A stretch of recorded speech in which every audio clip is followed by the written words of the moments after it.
নমস্কার বন্ধুরা, ভ্রমণ ফ্রিকের আর একটা ব্লগে আপনাদের সবাইকে স্বাগত। আমি কৌস্তব, আপনাদের ভার্চুয়াল ট্যুর গাইড। আজ আপনাদের উড়িষ্যার বাগদা বিচ ঘোরার অভিজ্ঞতা ভার্চুয়ালি উপহার দিতে চাই।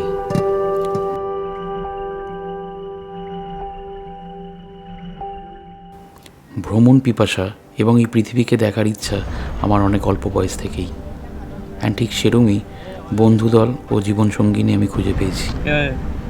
আমাদের সকলকে এই একটা ভ্রমণ নামক পয়েন্ট কানেক্ট করে। ভ্রমণ অনেক ধরনের হয় এবং তার মধ্যে সব থেকে অ্যাডভেঞ্চারাস টাইপ হলো এই long drive format. Long drive আপনাকে যেই রোমাঞ্চ আর সারপ্রাইজ উপহার দিতে পারে তা অন্য কোনো ট্রাভেলিং ফরম্যাট সহসা প্রদান করতে পারে না।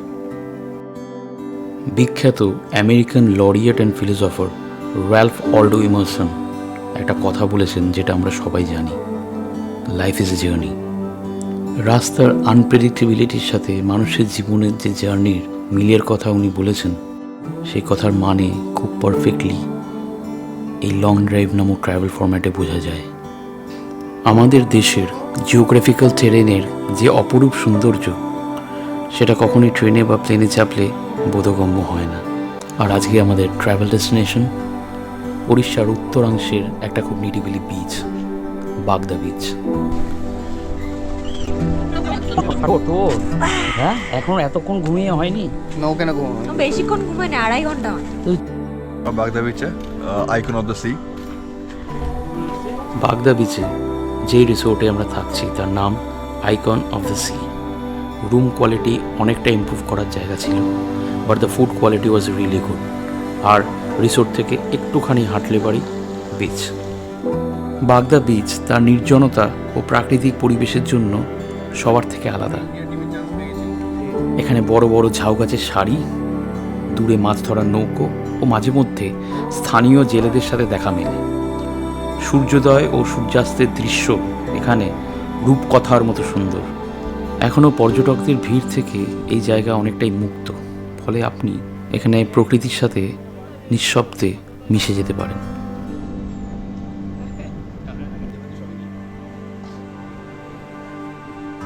বন্ধুদের সঙ্গে যখন ফাইনালি আমরা এখানে এলাম, তখন বুঝতে পারলাম সময় যতই এগিয়ে যাক, প্রকৃতি ও বন্ধুত্ব এই দুই মানুষকে ফিরিয়ে দেয় তার শিকড়ে। সময় স্রোতে জীবন যখন ব্যস্ততার আয়নায় নিজের মুখটাও ভুলে যায়, তখন দরকার হয়ে পড়ে একটু ছুটির, একটু প্রকৃতির, আর কিছু পুরনো বন্ধু।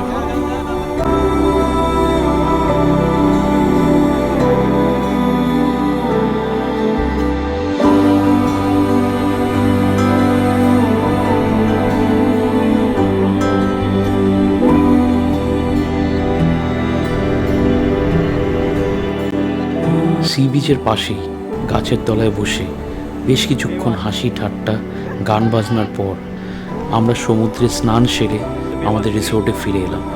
ছেলেবেলার সমস্ত বন্ধু এক জায়গায় হলে এইটুকু লাফালাফি, দুষ্টুমি, আনন্দ খুবই স্বাভাবিক।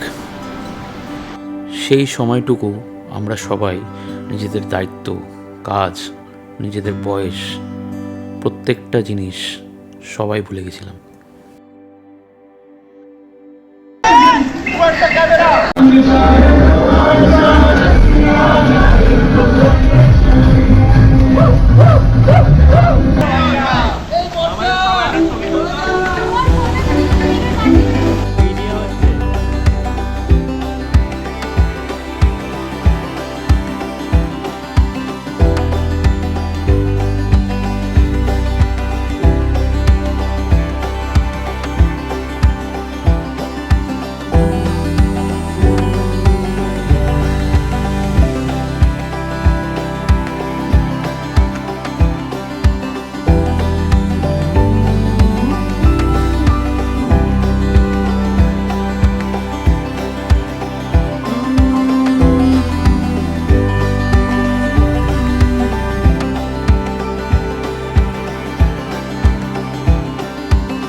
স্কোয়াট করছি।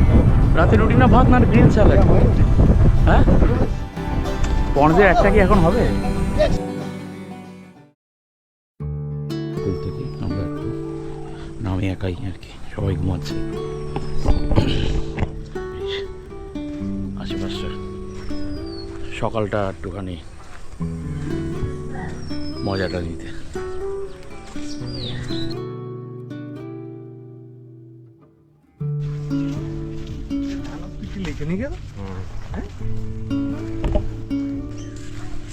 স্কুল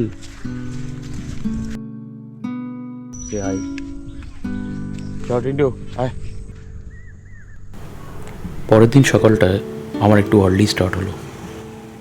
ছবি তোলার প্যাশন, ভিডিও করার প্যাশনের জন্য একটু নিজের জন্য সময় বের করাটা খুবই দরকার। তাই অ্যালার্ম দিয়ে একটু জলদিই আমি উঠে পড়েছিলাম। এবার আপনাদের বাগদা সম্পর্কে একটু গল্প বলা যাক। এই সৈকতের সৌন্দর্যই আলাদা। না আছে শহুরে ভিড়, না আছে হইচই। চারিদিকে শুধু ঢেউয়ের শব্দ, দূরে ঝাউ গাছের সারি আর বিশাল আকাশ। কাছেই বয়ে চলেছে ছোট ছোট নদী, যারা মিলেছে এই বঙ্গোপসাগরের সঙ্গে। এখানকার নদীগুলোর সঙ্গে মানুষের জীবন সম্পর্ক বড়ই ঘনিষ্ঠ। কৃষি, মাছ ধরা বা স্রেফ নদী পাড়ে বসে সময় কাটানো, সবাইতেই রয়েছে এক গভীর আত্মিক বন্ধন।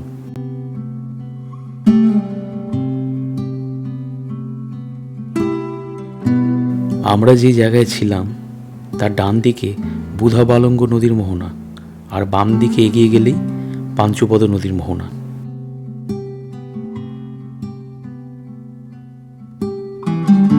আরও কিছুটা দূর যদি এগিয়ে যাওয়া যায়, আমরা দেখতে পারবো সুবর্ণরেখা ও বঙ্গোপসাগরের মিলনস্থান।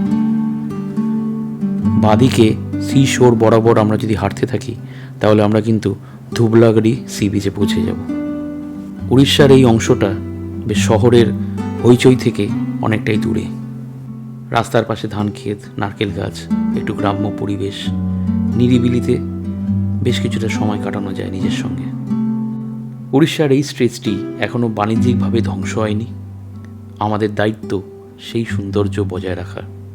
স্থানটি পরিষ্কার রাখুন এবং নিজের ফ্যামিলি অ্যান্ড ফ্রেন্ডসদের সাথে উইকেন্ড ট্রিপ প্ল্যান করুন।